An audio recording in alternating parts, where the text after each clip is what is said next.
Good morning, everyone. We have already begun with a new chapter in history, that is, tracing changes through 1,000 years. Right?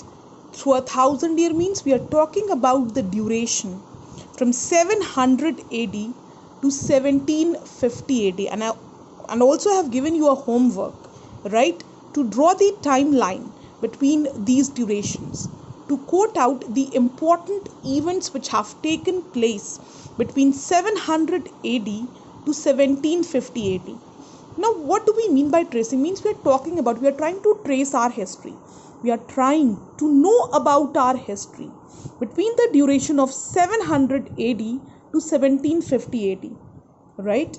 And also, we are talking about the cartography, meaning we are talking about the different kind of maps which have prevailed in these periods and which have changed over the period of time.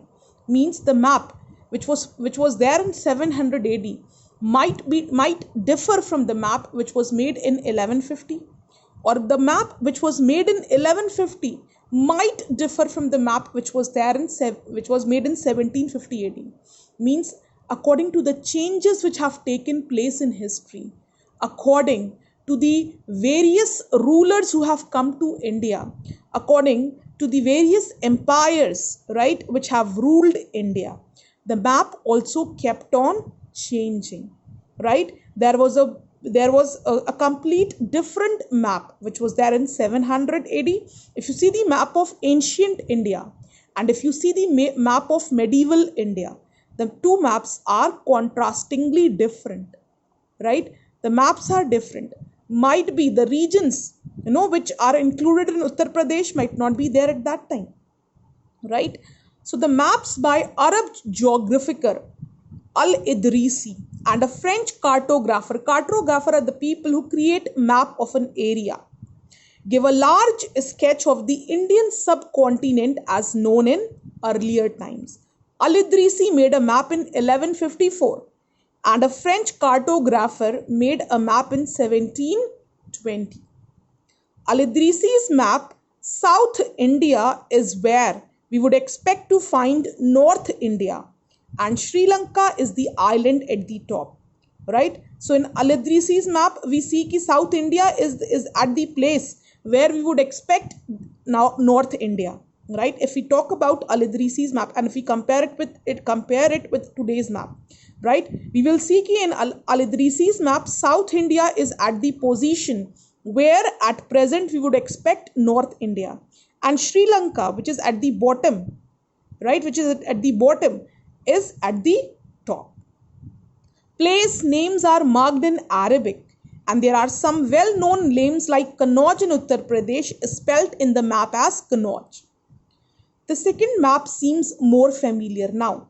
We were not able to, make a link with Al-Idrisi's map because it was completely different from the map which we see today, right? But the one which was made by the French cartographer 600 years later, a bit of, a resemblance we could find. It was more familiar to us, and the coastal areas in particular are surprisingly detailed. This map was used by European sailors and merchants in their voyages. The science of cartography differs in different time periods. Definitely, the science of cartography, the science of making maps will differ in different periods, right? Because the area, right? Because the area kept on expanding, right? And even the rulers, they kept on changing. When the historians read documents, maps, and text from the past, they have to be sensitive to the different historical backgrounds, the context in which information about the past was produced.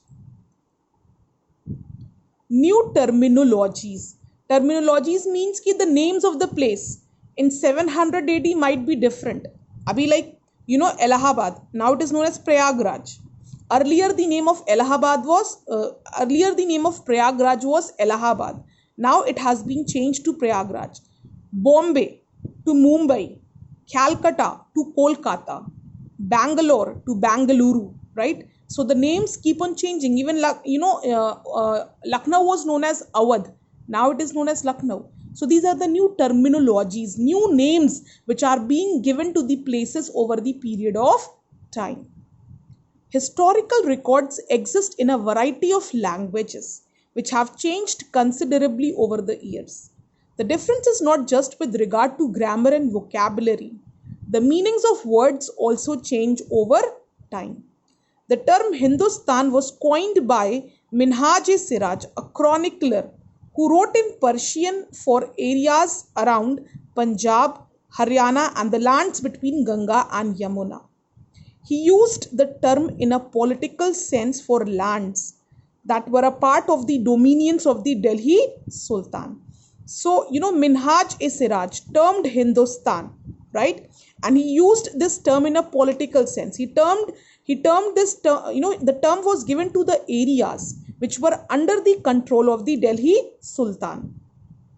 Whatever areas were included in his dominions, that area was termed as Hindustan. The areas included shifted with the extent of the Sultanate, but the term never included South India. And as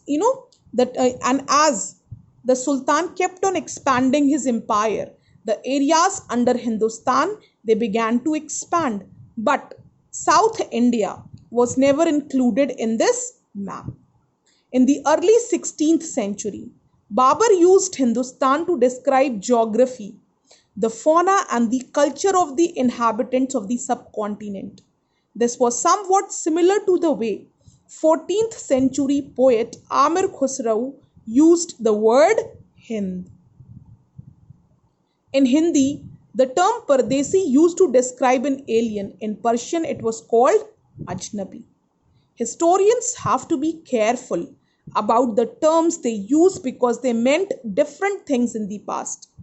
A city dweller, therefore, might have regarded a forest dweller as a foreigner, but two peasants living in the same village were not foreigners to each other, even though they may have different religious or caste backgrounds. Now, historians and their sources, meaning from where they have derived these information. From where do we get to know about our history? How do we study our history? What are the sources which provide us with these informations? So historians use different types of sources to learn about the past, depending upon the period of their study and the nature of their investigation. Roughly from 700 to 1750 AD, historians rely on coins. Now, coins, the architectures, the inscriptions on stones, and textual records, means whatever written records are there. We get to know about our history from these. But there is also considerable discontinuity. The number and variety of textual records increased dramatically during this period. They slowly displaced other types of available information. Means earlier we used to rely on coins, on the inscriptions, on the manuscripts, right, on the architecture, from the carvings which was done on stone. We used to study our history. We got to know about our Stone Age. We got to know about Paleolithic, Mesolithic, and Neolithic age through the inscriptions, through the coins, through the carvings which were done on stone, through the iron, through the inscriptions on iron, like Iron Age, Bronze Age. And slowly, we have in abundance the written record. And somewhere these coins, these inscriptions lost their way. Through this period, paper gradually became cheaper and more widely available. So we had a lot of written records. No, that coins and study of inscriptions was not there. We slowly began to depend on the written records which were abundantly available. People used it to write holy text, chronicles of rulers, means the tales of rulers, the whatever events were there in their life. Chronicles of rulers, letters and teachings of saints, petitions and judicial records, and for registers of accounts and taxes. Manuscripts were called by wealthy people, rulers, monasteries, and temples. They were placed in libraries and archives. These manuscripts and documents provide a lot of detailed information to historians, but they are difficult to use. There was no printing press in those days, so scribes copied manuscripts by hand. So Printing age was not there. This printing press was not there. So whatever records were there, they were written by hands. And as we kept on copying those records, the writing kept on fading, right? So there was no printing press in those days. So scribes copied manuscripts by hand. As the scribes copied manuscripts, they also introduced small changes. Now, whenever you copy things, right? Whenever, like when you copy something from others' copy, you will make certain changes. When your copy will be copied by someone else, a word or a sentence will change, and slowly modification was also there. Manipulation, you can say, was there. Why? Because people kept on copying those manuscripts, and when they kept copying those manuscripts, they kept on putting their own ideas also. So a lot of manipulation was there, means change was there in history. People kept on changing things. These small differences grew over centuries of copying until manuscripts of the same text became substantially different from one another. We are totally dependent upon the copies made by later scribes. As a result, historians have to read different manuscript versions of the same text to guess what the author had originally written. On occasion, authors revised their chronicles at different times. For example, the 14th century chronicler Ziauddin Barani wrote his chronicle first in 1356 and another version 2 years later. The two differ from each other, but historians did not know about the existence of the first version until the 1960s. Right?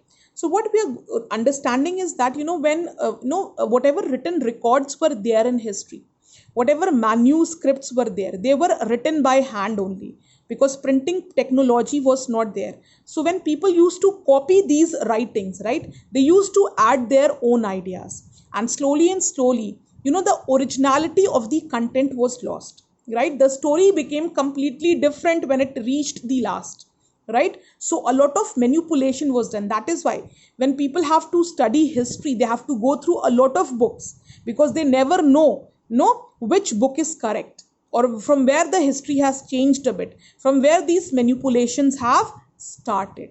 So often at that time it used to happen, the writers, they used to change a word or a sentence and the entire meaning used to change, and that kept on passing from one generation to another, till the time we realized that the original history is completely different, and the one they are writing is completely different. Fine. Now class, there is a homework for you people. You will draw a timeline of history between 700 AD to 1750 AD in wall hanging form. Right? You will also quote down important events which have taken place in this duration. Right? And if any query is there, you can ask me on your WhatsApp group between 8 a.m. to 1:30 p.m. Thank you.